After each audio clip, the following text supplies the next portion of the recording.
Oh yeah. I get around. What's up? It's 93 Till. We're back again with another great guest this week. Oddcouple, how's it going, man? Man, I'm good, man. It's going good. Happy to join you guys. Thanks, man. So let's start from the beginning. How did you get started, like producing and everything? Man, like I always I grew up. My brother put me on around 2000. He really started to put me on hip hop. Nas and Jay-Z were going at it, so that was when he was like, bro, you gotta listen to these two guys. They're super dope. All that stuff. This is, if you're gonna listen to hip hop, this is what you need to start with. So I always did. The first thing I noticed was the beats that I loved, right? Like the beats that I loved were specifically, I just love Hov. So the beats that I loved were the Kanye and Just Blaze beats. And after a while, I was like, oh man, who made these beats? Started learning about who they were and the other beats that they made. And I was like, damn, they're so raw. I wish I could make beats. So I was taking orchestra class at the time, right, in middle school, just some random day, maybe taking fine arts. So I was in that one. I was playing the cello, I could tell. Then I started playing the bass. I actually got pretty decent. And so I was playing that stuff. And so there was this program that we played with at school where you could make, make the notes on a sheet, on a signature, time signature on the sheet measure or whatever. And so I was doing that, and it was on the computer, it was cool, and I was like, oh shit. But if you select all bass and percussion noises, you can make little beats. And I was I just count them out, and you know what I mean? It was whatever. And then this one dude at school who was kind of weird, a stoner, but we were freshmen in high school, so it was really awkward, you know what I mean? Really weird kid. Why are you smoking that much weed at 13? But he would just came and was I made this beat, and I was listen to it, and I was it was whack as shit, right? I was oh, this is dope, man, how'd you make this? And he was I used this program, it's called Fruity Loops. I'm oh, Fruity Loops, let me check this out. So I downloaded that, I started playing with the demo. Dude, I played that demo for 6 years. Damn. I didn't have the real program with Fruity Loops, so I was 20. And so I played with that, and with the demo you can't save, so I was just making beats and wouldn't turn the computer off. This was before this I'm 28, so this is laptops. We didn't have a laptop. We had a desktop. So the shit was just on. We'd be on for 2 days. I'm not touching the computer. Don't log me out. She's what? Hold on, I'm making a beat. And so I would do that and just kept bouncing beats. And I was 19, I had 200 beats that I had made or whatever, and none of them were that good. Some of them started to get there. And then, I don't know, ended up going to college. All the time I'd been listening to Neptune's, Kanye, Just Blaze, Tempo. That was that's my Mount Rushmore, right? Mm-hmm. My personal, those are my influences. Until I got older, then I started expand and go back and do research and really started to gain some more influences. That's what got me into it. But I was just working on that, man, and the next thing I know, I came to Chicago for college. At the Paul, met Pat Corcoran, and met my homie Eric Montanez, who works with Hey Brands, Press Chance's website and all that stuff. Shout out to E. And we were just linked up, and they were dude, you make hot beats, these are tight. And I was oh, thanks, bro. A couple people have been saying that and whatever, but it was never a thing I want. I always knew that I wanted to be not a doctor, not you know what I mean? No, I knew I wanted to be something bigger, but I didn't know if music necessarily was going to be that until I got to college. And I was no, that's what I want to do. And then at 20, I was just no, I just made the statement clear. I always knew that it was something like that. Yeah. But then when I got to college, is when I really realized I'm doing this shit for real. I just started telling everybody that I didn't care. That's dope. Yeah, I just committed to it. And from then on, I don't know, always just started working my way up, man. That's dope. That's dope. So did you connect with Closed Sessions right after college, while you were during college? No, man. I was a lost boy after college. I was a lost boy. I was working and helping Chance get his stuff off the ground. Mm-hmm. I was working really close with Hey Brand, kind of building things out. Yeah. So I was doing packing packages to send shirts. You know what I mean? Yeah. I was, rolling posters. I was also going online, uploading Lollapalooza video or doing this, whatever. You know what I mean? I was just helping out. And then kind of like obviously making tracks, and making a lot of the tracks that ended up like kind of coming out later. Like I was performing these tracks, and I was like, going through a lot like as like growing out of college and just like getting used to the way my life was post college. You know what I mean? Yeah. And like settling in and just kept working on beats and hanging around and being around, you know, the scene or whatever you call it. And then was working on some stuff with Alex Wiley. He was with Close Sessions at the time, and he like Mike and Alex from Close Sessions like, you know, randomly hit me up, asked if I wanted to like do a Z Money song. Z Money was like the hottest thing in the streets. Like bitches want my money, bitches. True, yeah. You know what I mean? Like, it was just like he was the one. He was like Chicago's Gucci. You know what I mean? Yeah. Like for like 6 months. He was Yeah, like Chicago. yeah. You know what I mean? Like, and so like did that song, and they were like, all right, cool. We did that just to see like what would go, but like we kind of want to like work with you. We used to work with a producer, and we almost signed it, but like we want to work with you and like make you like our first like signed producer. And I was like, let's work it out. And we started like working on stuff, and it was just awesome, man. I needed direction in my career so bad. Yeah. Like, you know what I mean? I'd been working on this project, and like at the time I was on the fence if I even wanted to continue to do music. Literally when I dropped Chatterbox, that was a project that I made pretty much to like, you know how like if you see like a DVD, you like, or like whatever, like you read the little description and give you like one quote, or Chatterbox would be like, that was my last shot. You know what I mean? Because I was like, bro, if it's gonna go, like I'm gonna put it all into this project and see what happens. If it doesn't, it's not gonna go. You know what I mean? Yeah. You keep making beats, you keep putting them out, you keep showing people stuff, you keep having songs about to be on this project, about to be on that project and get cut, and you just start to like doubt yourself. You know what I mean? You start to like get in your own way, overthinking it. So that was the last shot. But when I started to show them that, they were like, oh, we need to like, let's do a deal, and we'll drop this project. And we did a deal, dropped the project, maybe a little less than a year later. Now it's Chatterbox, and then that's kind of how we got going. But that was at like, I was 25. Damn. Yeah. 25, yeah. So that was like a couple years after college. So there was a time there I was just out here. For real. So, like everybody sees, like in your projects, you have a lot of people, like a lot of artists in Chicago. How were you able to make those connections just because of all the things you're doing outside of music? Is that how you met all of them? Yeah, I mean, it was just various things, man. I mean, I met everybody just from being like around, you know, like I remember being at like, I think it was Vic's like 18th birthday party or something, like, you know what I mean? Like, I'm like, what, 3 years, 4 years old, 3 years older than him. Like, so I was like, I remember being there, I remember being at like, you know, when Chance was like suspended, look, I was at Pat's crib like that week when he like came over, I was at the house or whatever. Yeah, that's great. I remember that shit, you know what I mean? Like, Pat was managing him at the time. Like, that was like, at the time, like, obviously, like, that he just started, like, right then, you know? So I was like, I remember, like, being with these dudes all in, and, like, I'm a sentimental dude, so when I see you coming, like, when I see you, like, literally, like, coming up in terms of, like, growing up, like, it's dope to, like, link back and work with them after the fact. So I always try to be close with people, maintain a relationship, always check in and just see how they're doing and stuff. It's like more about that. So it's like I remember when Purp like had his daughter. I remember when Kari found out he was gonna be a dad. I remember being with him that day and stuff. You know what I mean? So it's like that's why I always will hit him up. So I'm like, dude, come to the studio and kick it. We'll make a song, but if we come kick it and like share the energy that like the reason we're friends and we're still friends over years. You know what I mean? Like. Work around like that, you know what I mean? That's why I wanted to kick it with you. Music is just a byproduct of that because we both happen to make art. Damn. You know? Yeah, that's dope. You were actually, I read in an article, you were actually in the acid rap sessions. Yeah. Which that's crazy. Did you know, like when you were there, did you know this was gonna be like the start of, like you already had 10 Day, but acid rap was the one. Oh yeah, for sure.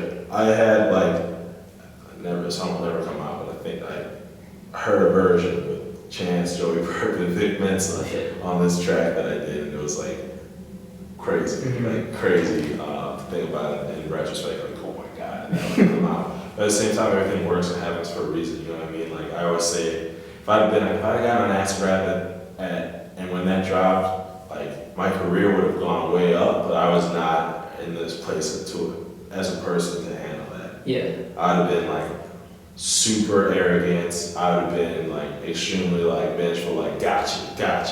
You know what I mean? Yeah. Like I know it. The way I reacted to not being on the album like proved that to me. Like I just imploded almost to an extent. Mm-hmm. But like it was, I was on there and I remember just being on that album listening to that album early and just being like, this is unreal. This is gonna be the biggest album. Like I remember thinking like this is gonna change the game. And it did, absolutely.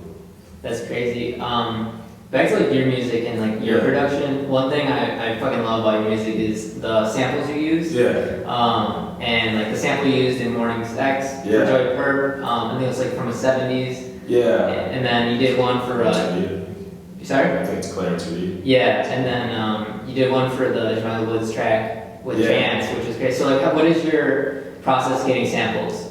Man, I like dig a lot, and you know, like I don't go to the record store as much. I need to. And I always like get mad at myself, and I think I will now. I'm like older and care about like tangible shit a little bit more, like stuff I can actually hold and like see on the wall. But at the same time, like I just love scouring the internet, man. I just always do that shit. YouTube is my bitch. Run that shit. I'll get anything off YouTube. And like, I'll like straight up, man. Test me. Tell me what you want to see and I'll find the search. Number one on the list. That's facts. But like, I go through there and just like dig through stuff, find channels. Like I'll find a channel and just start going down the rabbit hole. Like, oh, this, and then oh, you should listen to this. Okay, well then what's the second one that they say I should listen to? Go to that. Start just going through all these different things. You start to figure out like the numbers, like exponents. It's like, dude, I'm listening to probably like all these different songs covering different genres, probably 1,000 songs across 30 different genres, just by digging through the internet for like 2 hours on a lazy night. You know what I mean? Like whatever. It's definitely worth it, and like I actually find it to be super fun to do that. But kind of when you do that stuff, that's where you find like rare samples, or you find like you'll end up on a song where you're like, dude, why am I listening to this?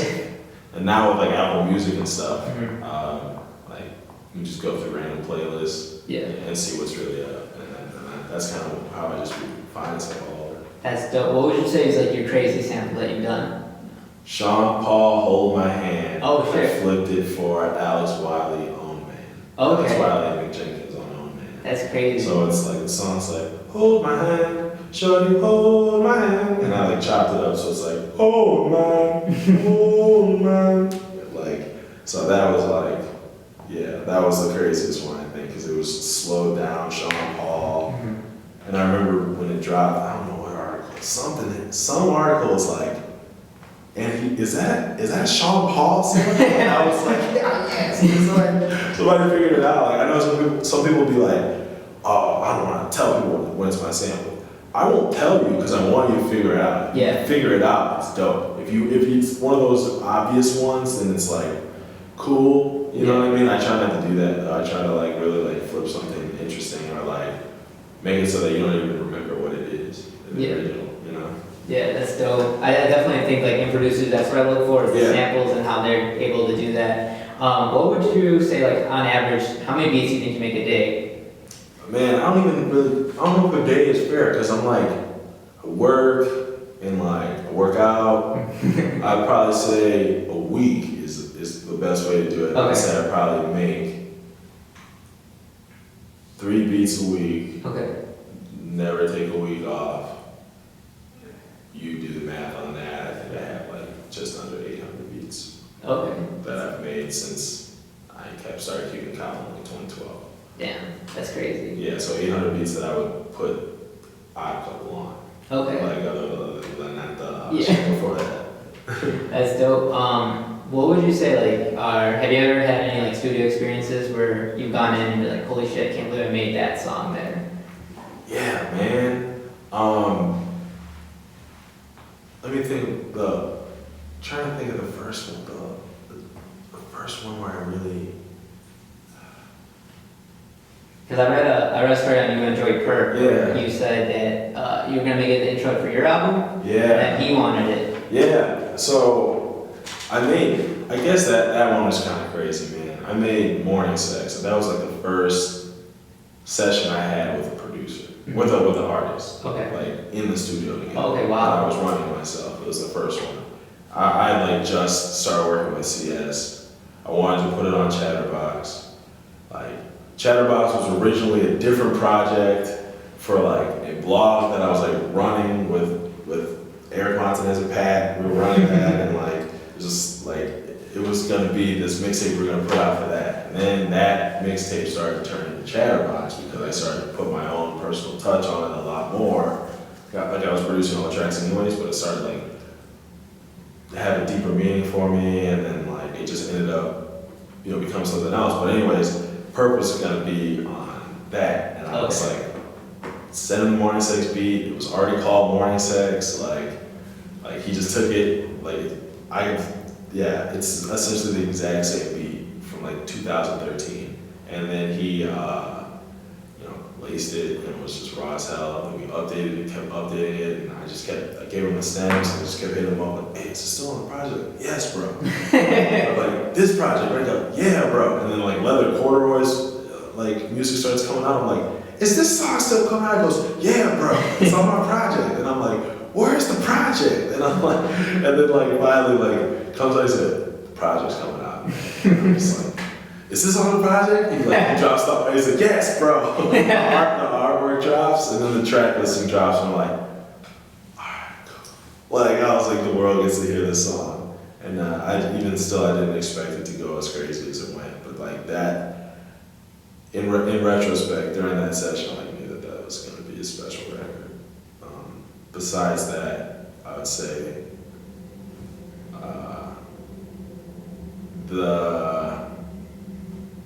the session I had for Me Time. Okay, I fucking love that song. That song was because it was so like ahead of where that song is like something. If I dropped Me Time on Liberation, it would have fit perfect, right? Yeah, I feel it. But I dropped that I made that damn near 2 years before Liberation came out. So it's like that was so ahead of its time. I knew when we were making it that it was like, yo, this is gonna be crazy. I was like, I don't even know what I'm doing. Because this is not a song with like a hook and traditional song structure. It's just like flowing, you know what I mean? And it just hits the outro and it's like, oh shit, I'm here. I was like, dude, I couldn't believe that I was making that song in the moment. But I think thinking back, the Purp session was the craziest. But in the moment, Me Time was like, that was the first time I felt that tingle. Yeah. Where you're like, dude, I think I got one right here. Damn, that's crazy. I feel like you enjoyed Purp, man. Everybody in the city was like, where the fuck is this solo album? Yeah. Because he was going crazy on everything. Yeah, and I was like, bro, features are going nuts. He's killing all this stuff. I'm like, dude. I'm like, bro, because this is after the acid rap thing too, you know what I mean? And I just like finally got my head wrapped around my like my head out my ass and was like, all right, man, like try music, like you're good, like you didn't make that album, but you're still gonna be okay. Like try it again. And then he's like, yeah, it's coming out. And then it's like 2 years later, I'm like, is it coming out, bro? Like I can't take this shit again. Like, is it coming out? And this is the after Chatterbox. So like this, I knew I was like going to have something to do for a while, but like, yeah, then it finally just dropped, and it was like, I remember, man.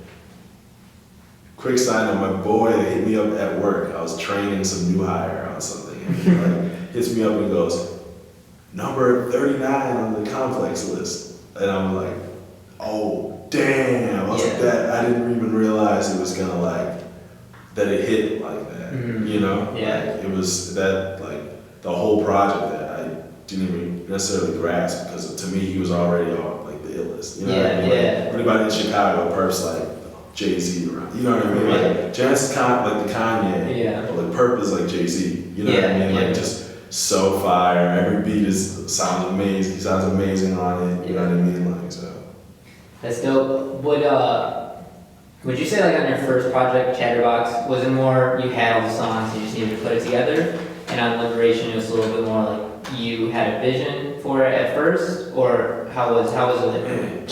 Man, Chatterbox was like really thrown together. Okay. I had pieces from all over, from different things, and like they weren't as concise, they weren't as directional. I didn't really take the reins. I kind of like took what I had and was happy to have it. I was really happy to be there. Mm-hmm. And I think that was like, if you listen to the album, like the album just sounds like happy to be there. There's some albums that you just listen to and you're like, yeah, like that dude is just pumped to be in the building. You know what I mean? Like Big Sean finally famous.